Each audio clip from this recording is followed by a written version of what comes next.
A daily series taking us on journeys of scientific discovery gets underway, first on BBC Two, retracing the 5-year voyage of Charles Darwin.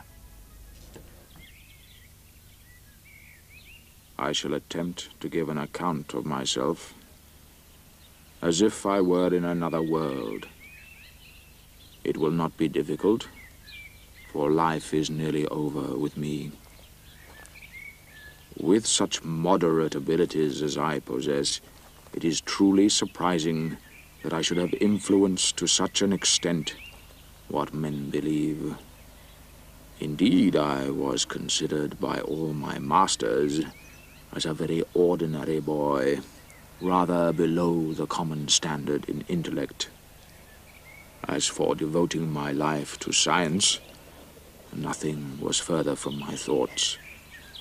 It came about through a series of the most trifling chances.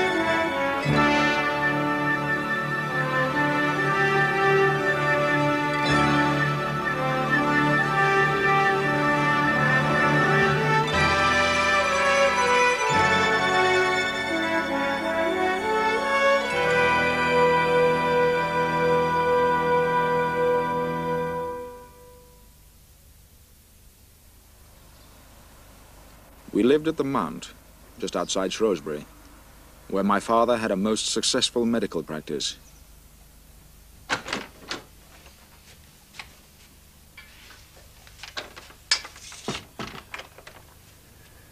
And how many wild creatures have you and your sporting companions exterminated today? Just a few rats, Father. The partridge season begins next month. Very soon there'll be nothing left alive in the county of Shropshire. Hardly, Father. You wanted to see me? Indeed I did. I take it rat catching is not to be your chosen profession. Of course not. Well, I wish you displayed the same enthusiasm for medicine. I'm sorry, Father. It's just that I shall never be as good a doctor as you. The way to attract patients is by winning their confidence. You have never lacked for confidence, Charles. Merely application. I wish I was more certain. It is not too late to offer me a better suggestion as to how you propose to earn your living. I don't have one. Well, astonishing as it may sound, the University of Edinburgh Medical School is prepared to accept you.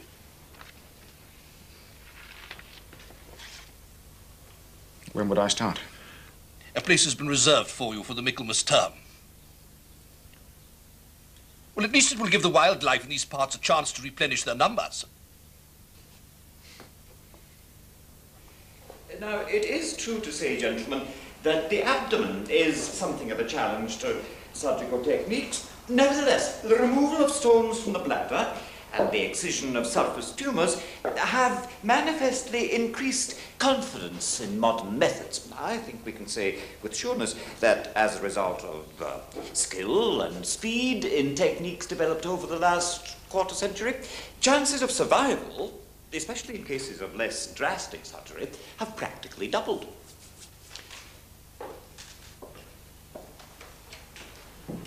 What is your name, Colonel? Mary Hamilton, sir. Mary, oh, that's a good name. Well, we were lucky to catch you just in time, weren't we, Mary? I wish I was away home. You will be, girl. You will be. Now, gentlemen, look carefully at the swelling. Would someone be good enough to tell me how I arrived at my diagnosis of myelitis? Mr. Falconer? Inflammation of the site, sir. Quite so. Gross inflammation. Formation of pus. Anything else? Probably accompanied by high fever, sir. Good. This wee girl has a considerably elevated temperature. Now, where would any of you anticipate that I should make my first incision? Mr. Darwin. Mr. Darwin. At the site which is reddest or most tender. Another sip of wine for the wee girl.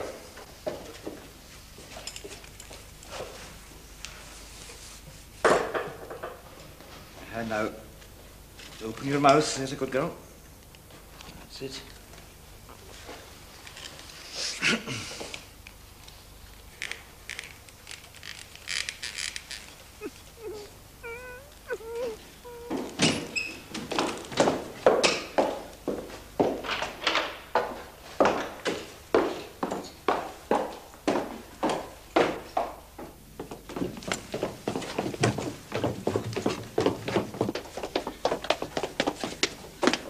Nothing would have persuaded me to return.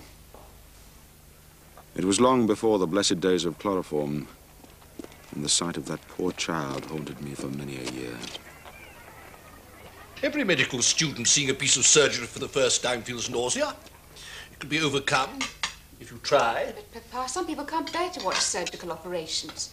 I faint if somebody cuts a finger. You're a woman. There are no women surgeons. In any case, Father, I could never be the success you are. Oh, nonsense. I've seen you with some of my patients. You make a splendid physician.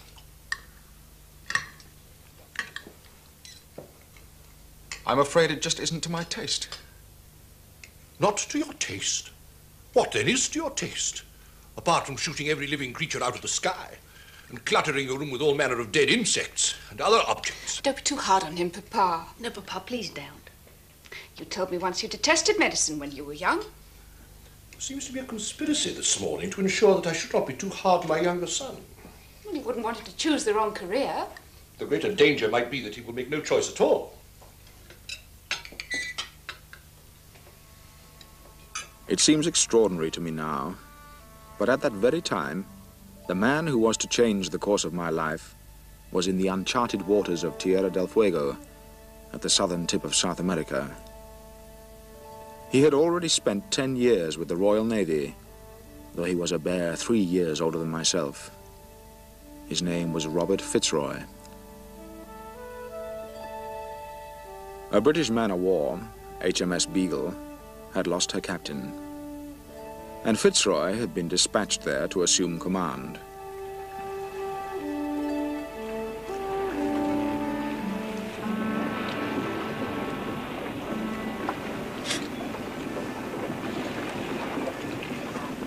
Mate.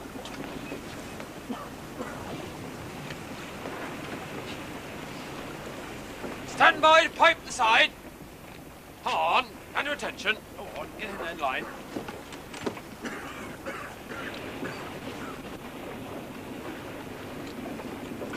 Pipe.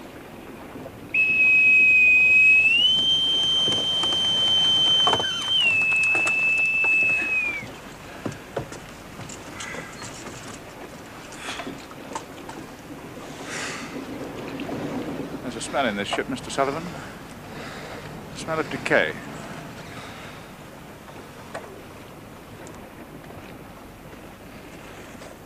Where are your other officers? Sure, mostly, sir. We didn't expect you for a week or two yet.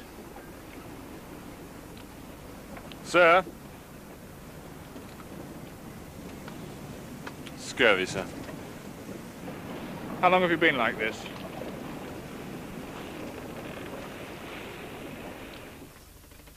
It was a distressing time for FitzRoy. He found that the previous captain of the Beagle had committed suicide, and with the ship's crew in very low spirits, the Admiralty decided that the second-in-command was not a fit person to sail the vessel home. They were hardly the circumstances a young officer would choose for taking over his first command.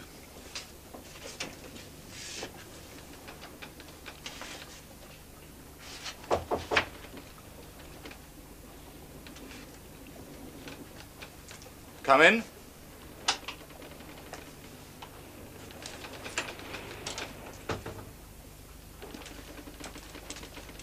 Lieutenant Skyring. Robert FitzRoy. I'll move my belongings out as soon as I can. Please take your time, Mr. Skyring. If I were in your position, I should not be enjoying the arrival of a new ship's captain totally unknown to me in these particular circumstances. It seems we must both make the best of it. Would you like to tell me how it happened? Captain Stokes?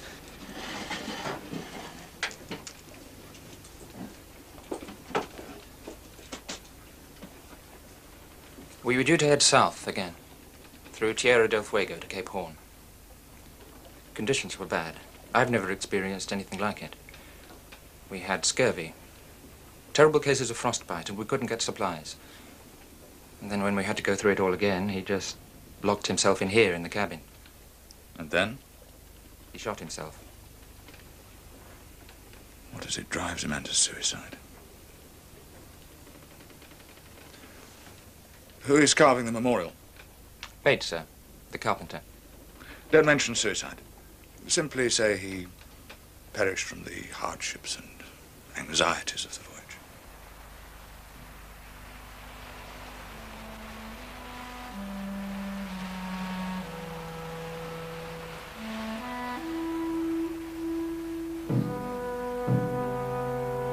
Not the death of the sinner, but rather that he should turn from his sin and be saved. Spare us, good Lord. Spare thy people whom thou hast redeemed. Enter not into judgment with thy servants, who are vile earth and miserable sinners, but so turn thine anger from us, who meekly acknowledge our vileness, and truly repent us of our faults. Through Jesus Christ our Lord. Amen. Amen. Dismiss.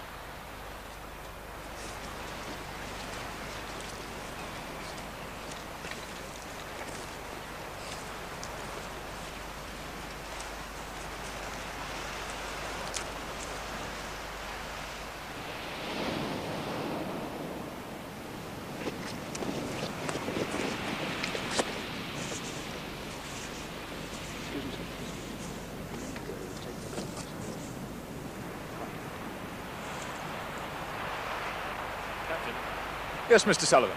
I'm afraid, sir, the natives have taken one of our boats. It seems they've already rounded the headland. Was there no guard kept? Well, the ship's crew are very lax. And I failed to check, sir. I think we must teach these natives a lesson. Attend to it, Sullivan. Go after them and report to me. Sir.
No sign of them wanting our hostages back? Not the slightest concern, as far as I could see. Very well. Prepare to sail with the next tide. And these? They'll be sailing with us. Where to, sir? To England. To England? What in God's name will we do with them there, sir? In God's name, Mr. Sullivan, I think we shall try turning them into civilized Christians, like the rest of us.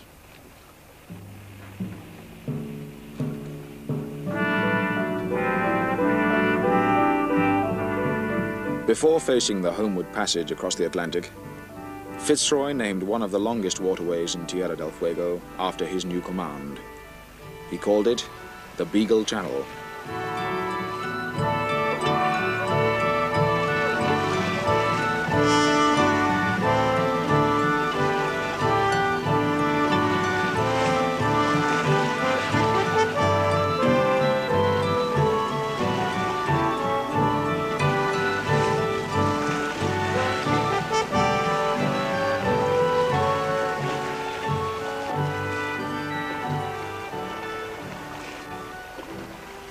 My own horizons at this time were more modest. During the summer, nothing gave me more pleasure than a visit to my cousins, the Wedgwoods, at Mayor Hall. An easy ride from our house in Shrewsbury.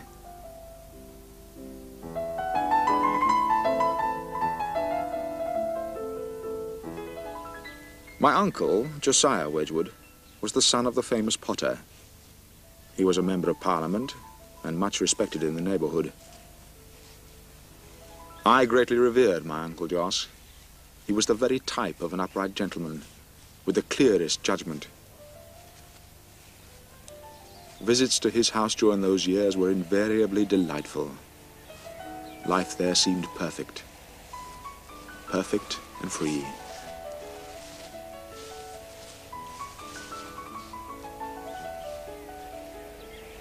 Imagine, Uncle Jos, when I'm an old man, I'll be able to tell my grandchildren that I listened to one of Josiah Wedgwood's daughters playing Chopin and simultaneously danced with another. Surprisingly well for somebody who's tone deaf. What will you tell your grandchildren about yourself, Charles? That's something of a problematical question at the moment. Your father says the prospect of medicine no longer appeals. Have you decided on something else?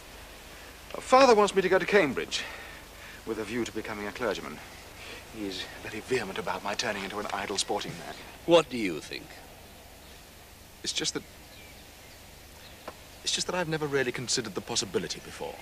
You could collect your beetles and hunt at least twice a week. What could be more perfect? I suppose it might be very agreeable. It might be well for your father to consider whether your belief in the Almighty is strong enough for you to pass on your new enthusiasm for him to this mythical congregation of huntsmen and naturalists. Yes, well, I believe in all that, of course. And the 39 articles of the Anglican faith? To be truthful, I don't suppose I can remember more than half. I think you should take your father's excellent advice and go to Cambridge. There's plenty of time to think about the church once you're there. Which college, by the way? Christ's. The trouble is, Uncle Jos, I don't think I can remember the Greek alphabet.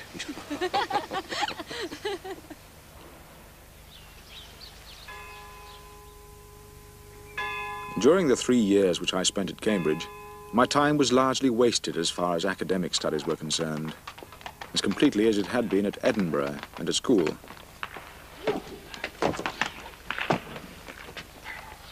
My passion for hunting led me into the sporting set, including some rather low-minded young men. We often used to dine together and sometimes drank a good deal too much.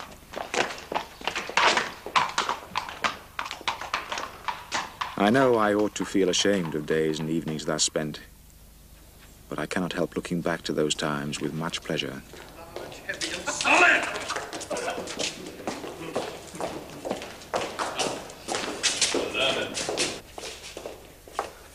Will you be at the Glutton Club tonight? I'm not sure. I haven't opened a book in weeks.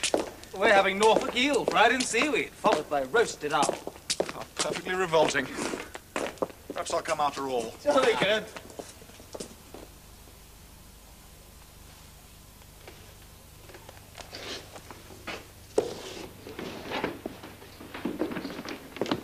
As for my work, it was repugnant to me, and I did little except attend a few compulsory college lectures.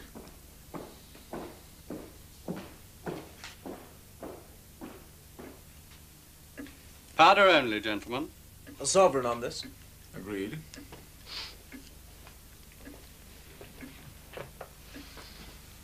Fire at will.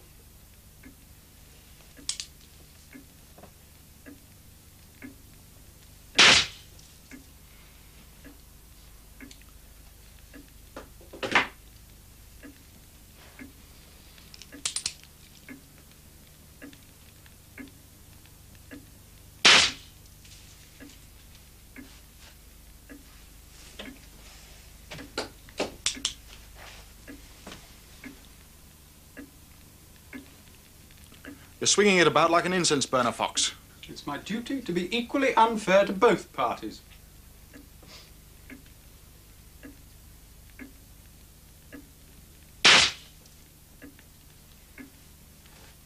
You stood too close. I claim that was a foul shot.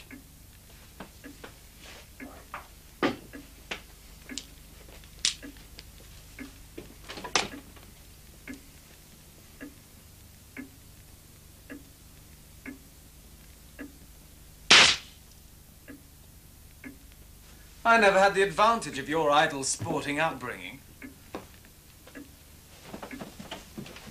The perfect target. Double your money. Pistol up 30 paces. Put that down and pay up. Some of these took a deal of finding. Where in heaven do you collect these, Darwin? I strongly suspect you prefer your beetles to your friends. Most of them came from within a mile of this room. Do beetles have souls, Reverend Darwin? Not the ones who live in Christian countries, anyway. But some of them have some very nasty habits. You see this fellow here? I peeled some bark off a tree, and he was underneath. So I picked him up like so. Then I saw another one I wanted. So I picked him up as well. But then I saw a third, an even rarer specimen, which I couldn't bear to lose. So I popped this one into my mouth in order to pick up the third, upon which it ejected some frightful fluid inside my mouth, which burnt my tongue. So I spat it out, and in going to wipe my mouth with my hand, this one escaped. You mean that wretched little chap's all you've got to show for a day's beetle hunting? A disappointing bag. It's quite rare, actually. So there were all these beetles, going about their business, hurting nobody. Now look at them, pinned up in rows with unpronounceable Latin names. That's what my sister says.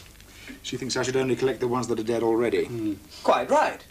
I make it a strict rule to only ever go to the lectures of dead professors. Their minds are young, Herbert. Their minds are young.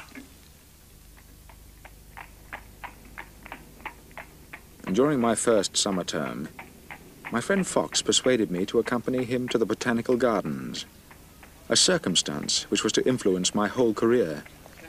We were to hear a lecture by a Professor Henslow. I have looked out a specimen of Nepenthes, commonly known as the pitcher plant, from Malaya.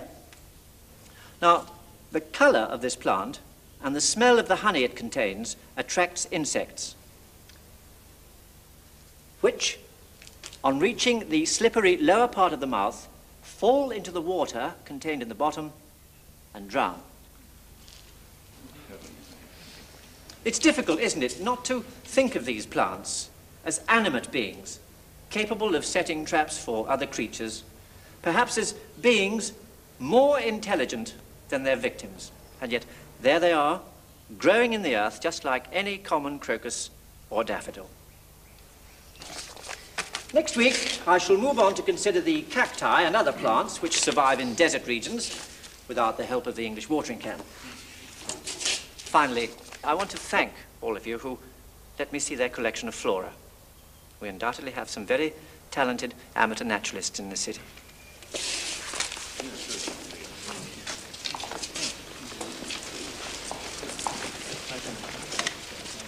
Professor Henslow, may I introduce my friend Charles Darwin? I think you know my brother. Ah, yes, from Shrewsbury. That's right. Are you studying the natural sciences? Only in my spare time, I'm afraid. My course is theology. Well, the two are not incompatible, as you see. I'm walking back to John's. Is that on your way? Yes, indeed. Good. I'll see you tomorrow, Charles. Tomorrow? The shoot. Ah.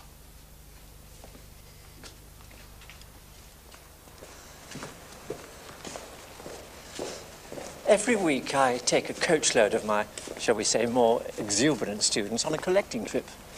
Perhaps you should join us, Mr. Darwin, if it would appeal. I should like to. Yes, I should like to very much. Good. To this day, I don't know why he should have taken to me. In my own eyes, I was more or less indistinguishable from all the other undergraduates. Soon it became our habit to go out almost every day, and I became known by dons and undergraduates alike as the man who walks with Henslow.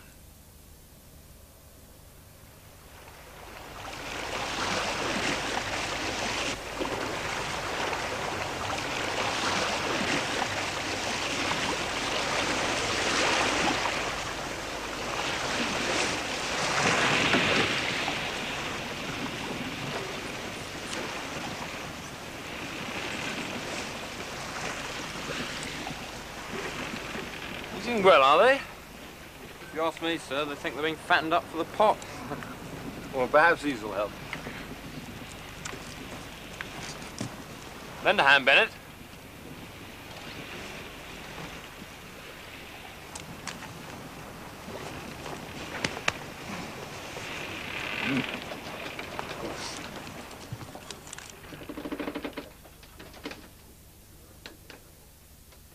Sir, I have the honour of reporting to you that there are now on board His Majesty's surveying vessel, under my command, 3 natives of Tierra del Fuego. Their names and estimated ages are York Minster, aged about 23, Fuegia Basket, a female, aged about 15, and Jemmy Button, aged about 18. I am maintaining them entirely at my own expense.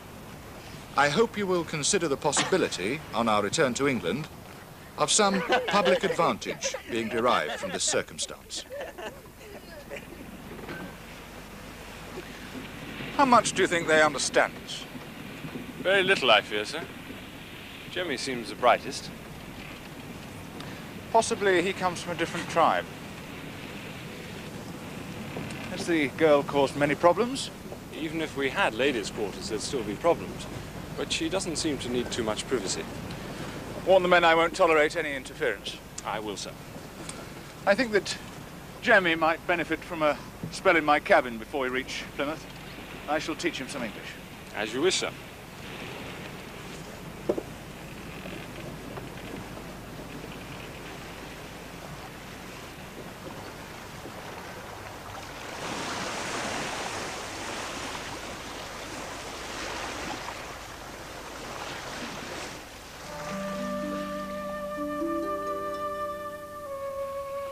During the latter half of my time at Cambridge, I became more and more friendly with Professor Henslow.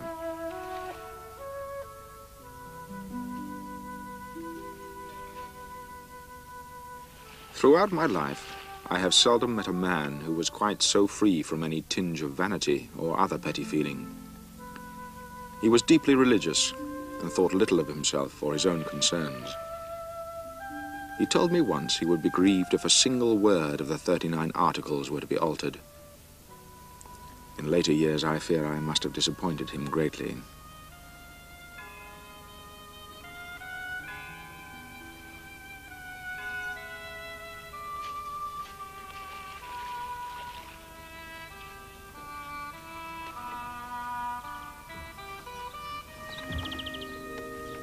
I suppose no one would say he possessed much original genius, but he had one great quality which influenced all my scientific work, and that was his habit of drawing conclusions from long, continued, and minute observations.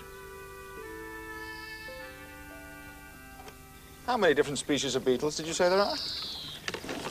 Oh, about 250,000 or so, that we know of. Why? It's enough to make a man think. A great many beetles indeed. If you were creator of the universe, would you go to the trouble of creating 250,000 different species of beetles? Really, Darwin, there's no evidence the Lord our God is a lazy God.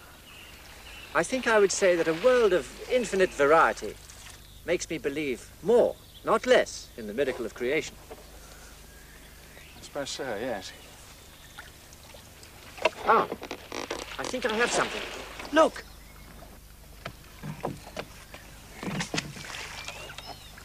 It's a wasp beetle. Now, you couldn't wish for a more beautiful example of a creature adapted to its environment.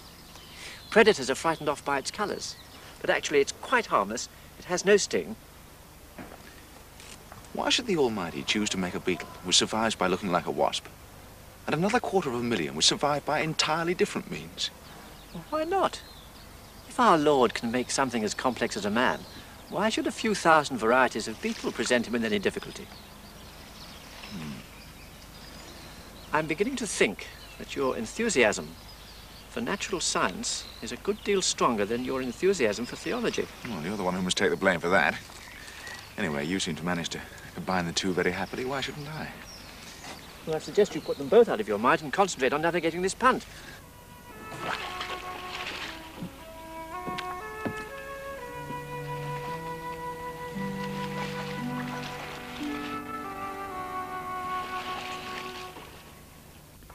It was now the summer of 1831, and the Beagle was refitting in Devonport.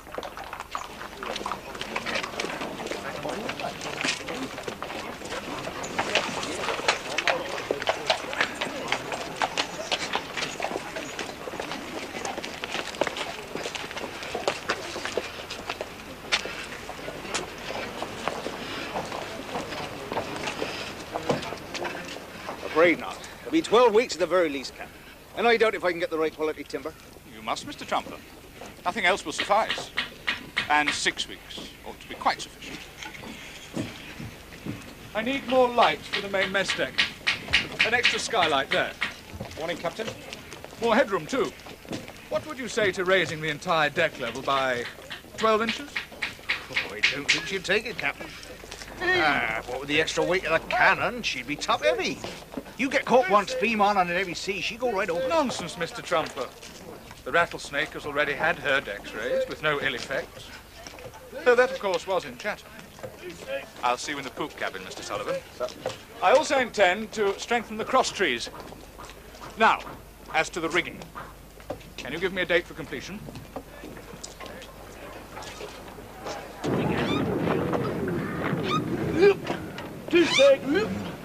Two sec. Well. Right, ready? Are you clear? 2 6. 3.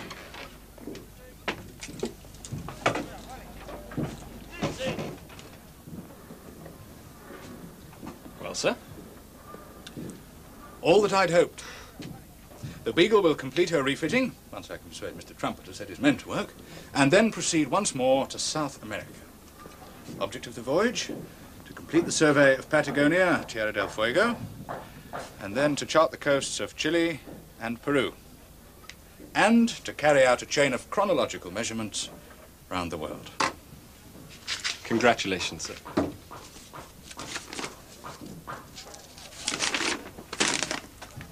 The Lord Commissioners of the Admiralty confirm the reappointment of Robert FitzRoy as officer commanding His Majesty's surveying vessel, Beagle, dated 27th of June, 1831.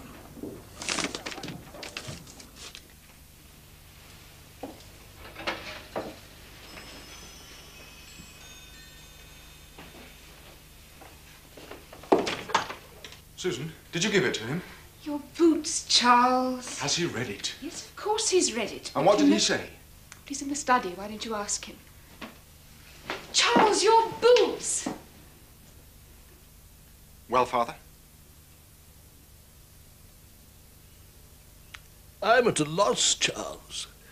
I sent you to Cambridge with your future in the church clearly in mind, and now there comes this letter from a Professor Henslow recommending you for a post as a naturalist and on a ship. Well, he's a clergyman as well, Father. The vessel to be fitted out expressly for scientific purposes. A rare opportunity for a naturalist. Great misfortune if it should be lost. And how long do you suppose all this is expected to take? 3 years. I know that sounds a long time. And who, may I ask, then, is to pay? Why does not this Professor Henslow go himself? I think he wanted to, but his wife's not been well. He certainly has better qualifications than I do. No doubt. You know what worries me, Charles? That you're still unqualified for anything. You have abandoned medicine. Now you propose to abandon Cambridge, and even this fellow Henslow says you can hardly be regarded as a finished naturalist. You merely have some aptitude for collecting, observing, and noting. That hardly amounts to an education. Read his last sentence, Father. May I? Do not put on any modest fears or doubts about your disqualifications, for I assure you, I think you are the very man they are in search of. Conceive yourself to be tapped on the shoulder by your bum bailiff and affectionate friend, J.S. Henslow. No. The whole wild scheme is disreputable and out of the question. I'm sorry, Charles. No man of common sense could possibly advise you to apply.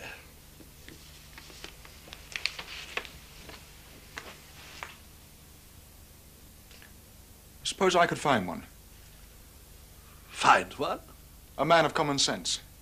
In my estimation? Of course. Then I should reconsider.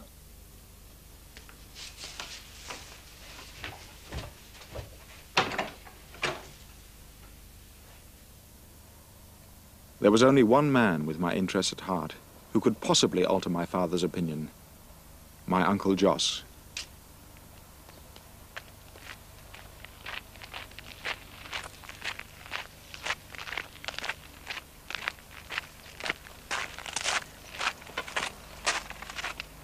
List your father's objections to me while we drive. I'll do my best. Perhaps my powers of persuasion will prove inadequate. I'm promising nothing. 1, that it would be disreputable for a future clergyman. 2, there must be some serious objection to the expedition, or someone else would have been offered the post. 3, that I shall never settle down to a steady life afterwards. 4... Don't tell me any more, or I might begin to agree with him.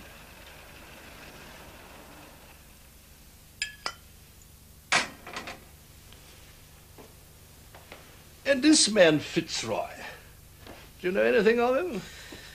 Well, he's said to be an excellent young officer, and well-connected. Grandson of the Duke of Grafton, nephew of the late Lord Castlereagh. Who committed suicide. Well, something we could hardly blame his nephew for. I suppose most of us are guilty of trying to relive our own lives through our children. I've seen it a dozen times in my own practice. Yes, but you're sensible enough to recognize the symptoms.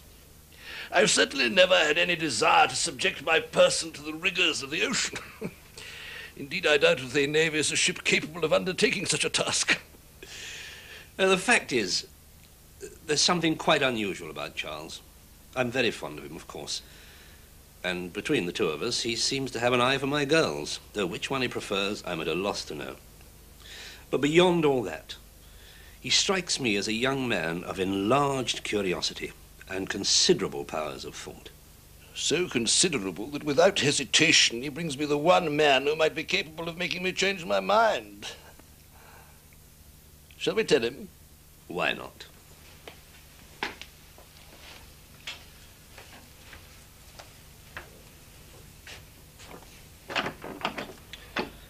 Charles?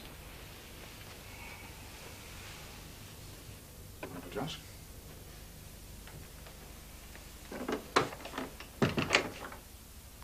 Father?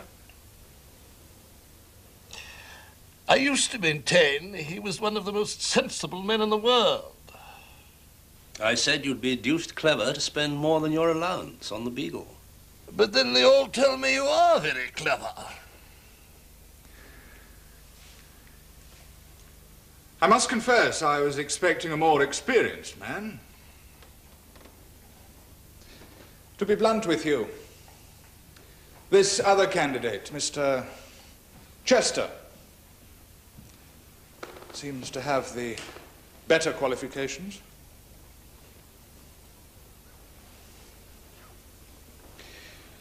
But Henslow speaks well of you. He knows me very well.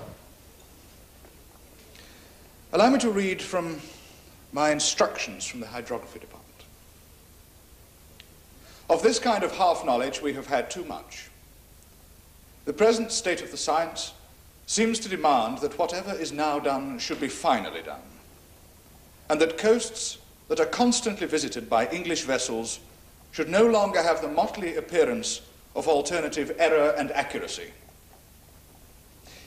In other words, there will be no place on board the Beagle for time-wasting or dilettanteism.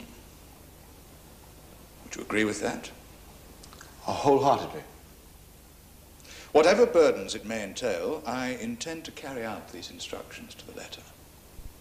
I understand. They tell me your family is Whig, Mr. Darwin. And I understand yours is Tory, sir. Do you not think that that might create problems for two men who have to share the same cabin for 2 or 3 years? You're a high Tory, and I'm such a low Whig. I would almost disappear from view. I doubt it. Of course, I should be quite willing to share my cabin. I assure you I should be miserable if you were uncomfortable. However, I live very poorly whilst on board. No wine, and the plainest of dinners. That would be of no consequence to me, I assure you. Shall you bear being told that I want the cabin when I wish to be alone?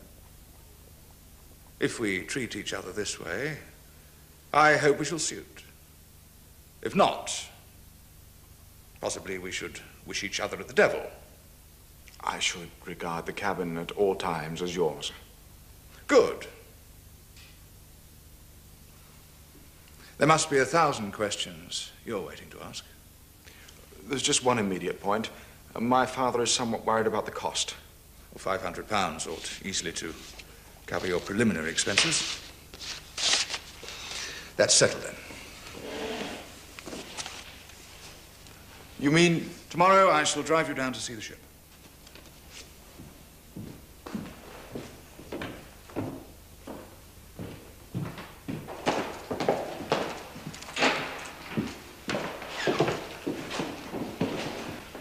I'll join you, Darwin.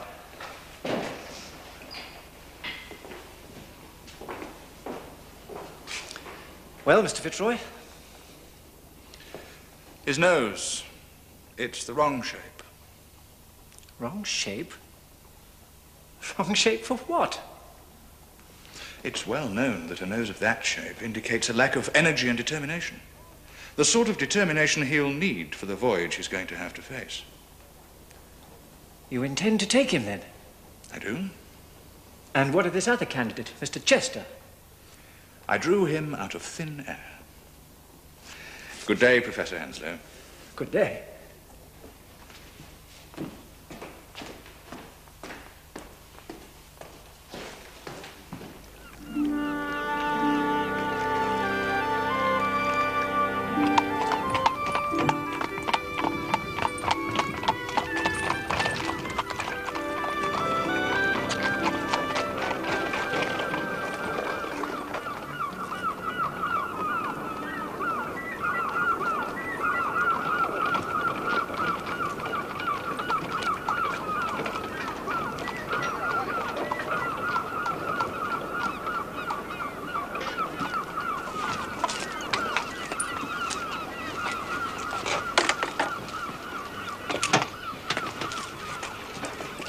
The vessel looked so beautiful, even a landsman would have had to admire her.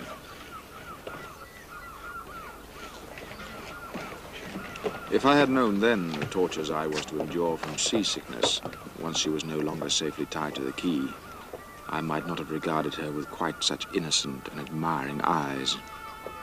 But on that bright morning, the Beagle seemed to me to represent the very essence of excitement and adventure.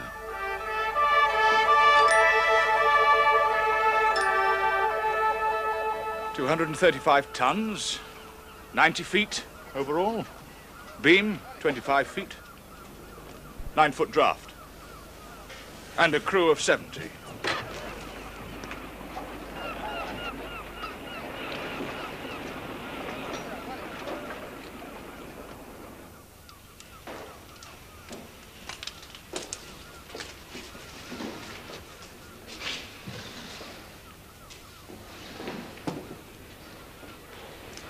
Quite the same quality as yours, nevertheless. They're as handsome a second-hand pair as you'll get anywhere at that price, sir, I assure you. There's rust in that muzzle. Eh? I think it's dust, sir. I think he's right, FitzRoy. I said there was rust. Then if it is, I can always replace it, sir. FitzRoy, if you don't think these are good enough... Take them. Take them. I greatly admired FitzRoy. He was devoted to his duty and indomitably energetic. But I was soon to discover that his temper could be highly unpredictable.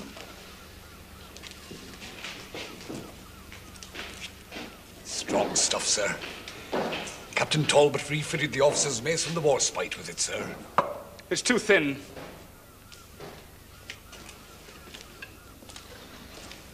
Captain Talbot only had to replace a few pieces of it, sir, when you get back.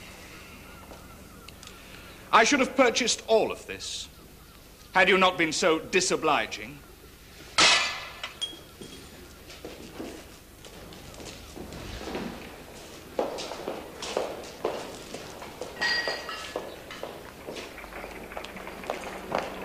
FitzRoy, the whole ship's stuffed with crockery. You showed me. We don't need more crockery. Are you doubting what I said? I suppose I am. Yes. Yes, you're right. I acted wrongly in my anger at the blackguard. Let's get back to the ship. Well, these are the square inches the captain has allotted you. We haven't got any more of your size, thank goodness. There's only one other cabin that would fit you, and that's the captain's. Is that the only single cabin aboard? Well, he has been known to share it. Yes, with Jemmy Button last trip. The native? The native. He taught him to speak English. You know they'll be travelling with us again, the 3 natives. Yes. He's had them educated at his own expense. Turned them into loyal Christian subjects. They're even presented to Buckingham Palace. FitzRoy's prize exhibits. What does he intend doing with them? Found a Christian colony. In Tierra del Fuego, no less.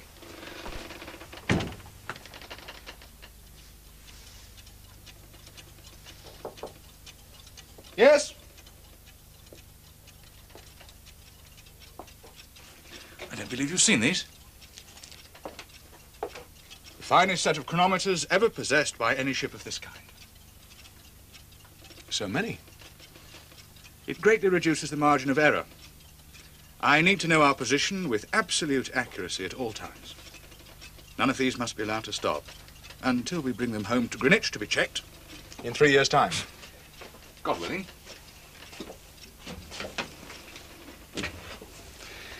By the way, I have something for you. Lyell's Principles of Geology. Just been published.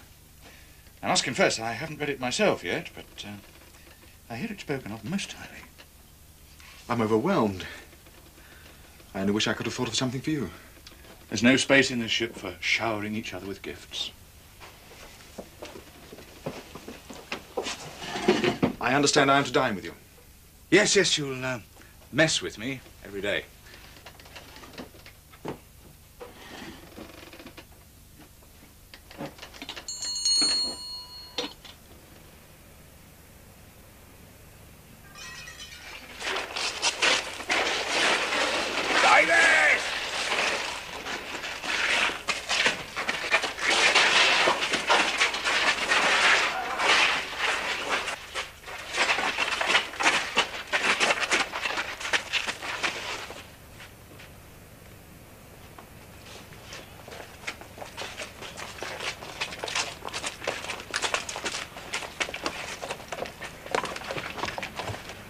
Again, Davies. I'll get drunk when I can. And I'll take my batty as well as any man. You will, Davies. You will. Delay Davies' punishment until we've anchored in the Sound. I don't want to make it a public spectacle. What's the name of the other man? Bruce, sir. Was he drunk too? No, I'd say not, sir. Davies was definitely the instigator. Very well. 24 lashes. And tell the boatswain to go easy. Aye, sir. Are we fully provisioned? Fresh water and salt beef came aboard today, sir, and a Mr. Earl arrived with the London mail. Rather a lot of baggage, I'm afraid, sir. Brushes, canvas, pigment and the like. Well, there would be little point in taking him with us without his painting equipment. I hope he won't prove too troublesome. We'll fit him in somehow, sir. I'm sure you will, Mr. Wickham. So, we can take her out with the morning tide. No reason why not, sir. If this nor'easter holds, the sooner we're away, the better. We will be gone 3 years, Mr. Wickham. One day will make a trifling difference. Yes, I know that, sir, but a brisk start will do us all good. Especially Davies. We haven't sailed before, Mr. Wickham. But I'd like you to know I'm glad to have you as my first lieutenant. Thank you, sir.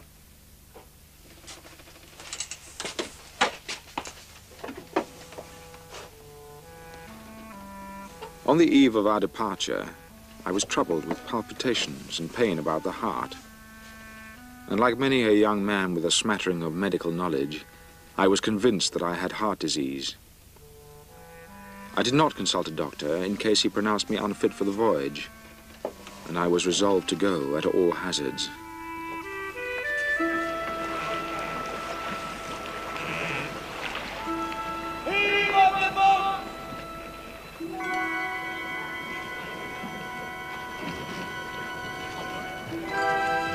Come on, heave there!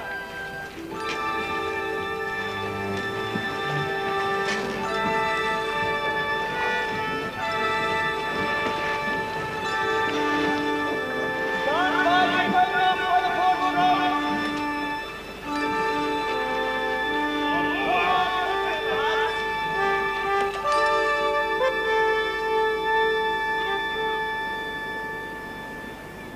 Gentlemen, the captain. Be seated, gentlemen. Those of you who have sailed with me before will know the way in which we conduct ourselves whilst at sea. As I'm confident that all the officers in this sloop do not need the restraints of etiquette and ceremony to remind them of the respect due to His Majesty's service and those engaged in it, I should like it to be known that, whilst not engaged on duty, there is no objection to their sitting, reading, or smoking on any part of the Beagle's upper deck. Jackets, round hats of any kind, or caps may be worn whenever the officers please. Attention to duty must, of course, never be relaxed. But whilst duty is properly done, I shall always be anxious to increase, as much as possible, the few comforts that a small vessel can possess. I hope I make myself clear. Thank you, gentlemen. Thank you, Mr. Wickham. 18, 19, 20, 21, 22, 23, 24.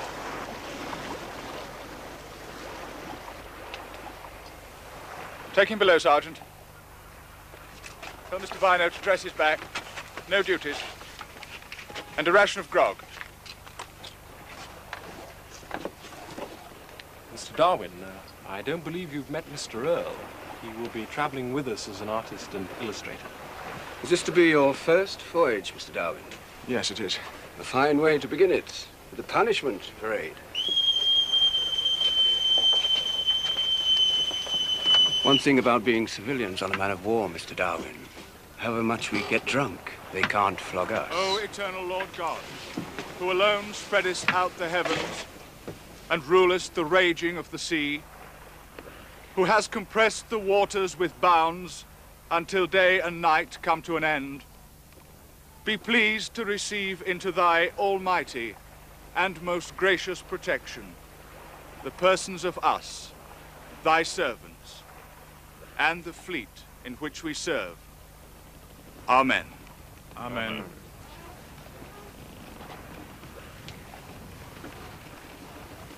We will weigh anchor and sail directly, Mr. Wickham. Aye, Captain. Prepare to weigh anchor and set sail. Weigh aloft. Stand by to loose topsail gasket.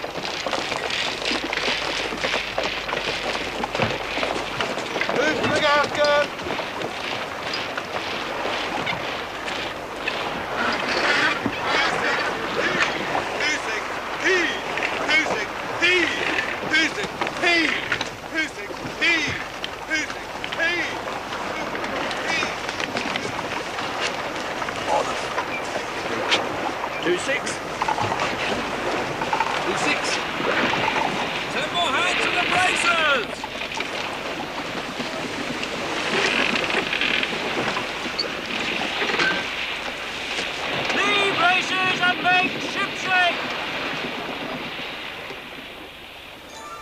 At that moment, there seemed to be a tide in the affairs of men, and I had experienced it.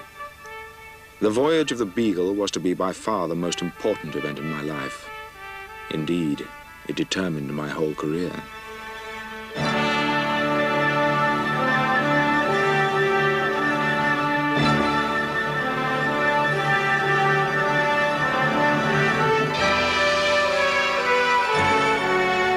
And the voyage of Charles Darwin continues tomorrow morning at 10:30 on BBC Two.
We lived at the Mount, just outside Shrewsbury, where my father had a most successful medical practice.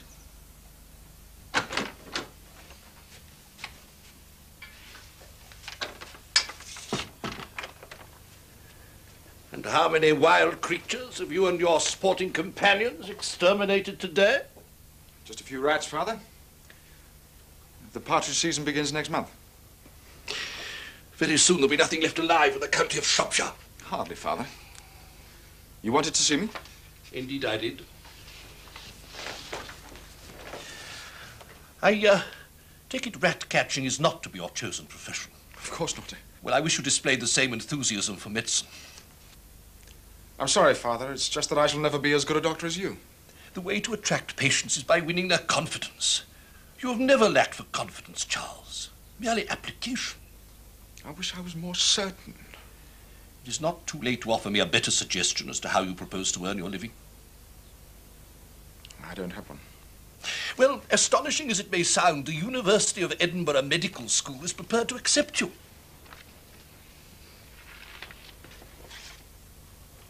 When would I start? A place has been reserved for you for the Michaelmas term. Well, at least it will give the wildlife in these parts a chance to replenish their numbers. Now, it is true to say, gentlemen, that the abdomen is something of a challenge to surgical techniques.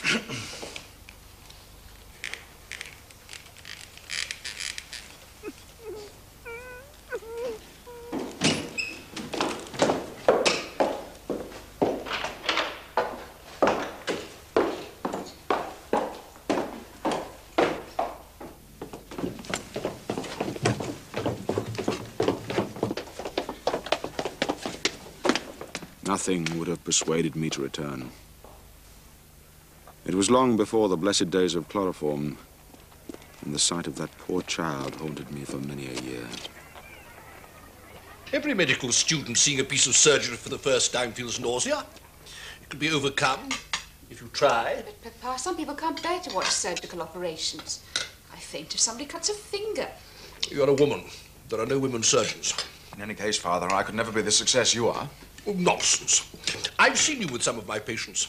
You make a splendid physician.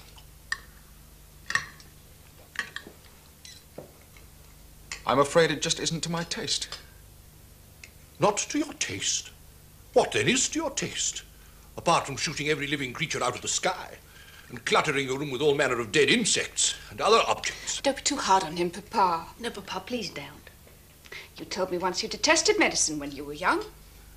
There seems to be a conspiracy this morning to ensure that I should not be too hard on my younger son. Well, you wouldn't want him to choose the wrong career. The greater danger might be that he will make no choice at all. It seems extraordinary to me now, but at that very time, the man who was to change the course of my life was in the uncharted waters of Tierra del Fuego. A daily series taking us on journeys of scientific discovery gets underway, first on BBC Two, retracing the 5-year Voyage of Charles Darwin. I shall attempt to give an account of myself as if I were in another world. It will not be difficult, for life is nearly over with me. With such moderate abilities as I possess, it is truly surprising that I should have influenced to such an extent what men believe. Indeed, I was considered by all my masters as a very ordinary boy, rather below the common standard in intellect. As for devoting my life to science, nothing was further from my thoughts.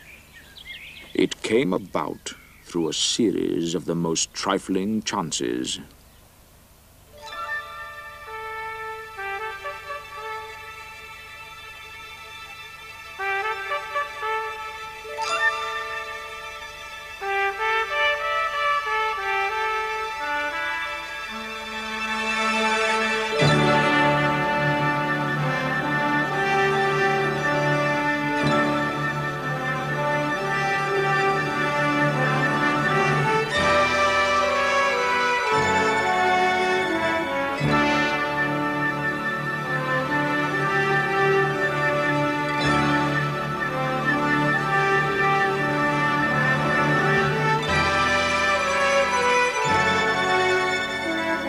the southern tip of South America. He had already spent 10 years with the Royal Navy, though he was a bare 3 years older than myself. His name was Robert FitzRoy. A British man-of-war, HMS Beagle, had lost her captain, and FitzRoy had been dispatched there to assume command.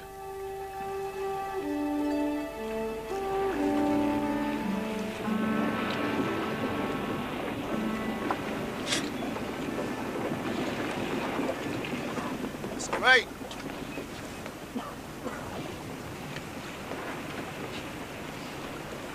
Stand by to pipe the side. Come on, and your attention. Go on, get in that line.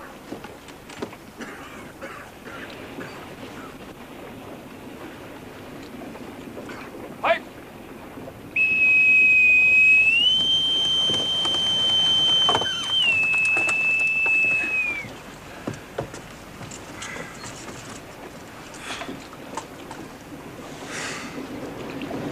There's a smell in this ship, Mr. Sullivan. A smell of decay.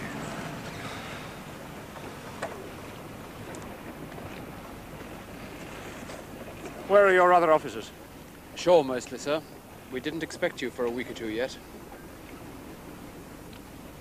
Sir? Scurvy, sir. How long have you been like this?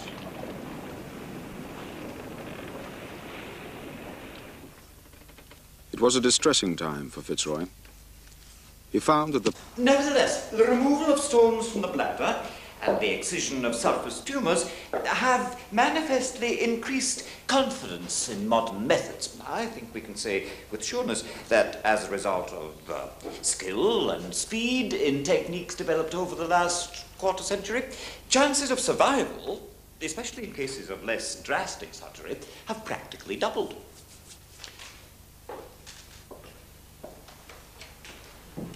What is your name, Colonel? Mary Hamilton, sir. Mary, oh, that's a good name. Well, we were lucky to catch you just in time, weren't we, Mary? I wish I was away home. You will be, girl. You will be. Now, gentlemen, look carefully at the swearing. Would someone be good enough to tell me how I arrived at my diagnosis of myelitis? Mr. Falconer? Inflammation of the site, sir. Quite so. Gross inflammation. Formation of pus. Anything else? Probably accompanied by high fever, sir. Good. This wee girl has a considerably elevated temperature. Now, where would any of you anticipate that I should make my first incision? Mr. Darwin.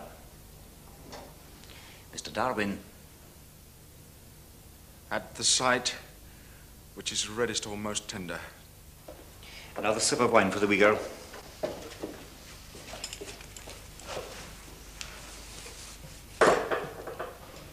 And now, open your mouth, there's a good girl. That's it.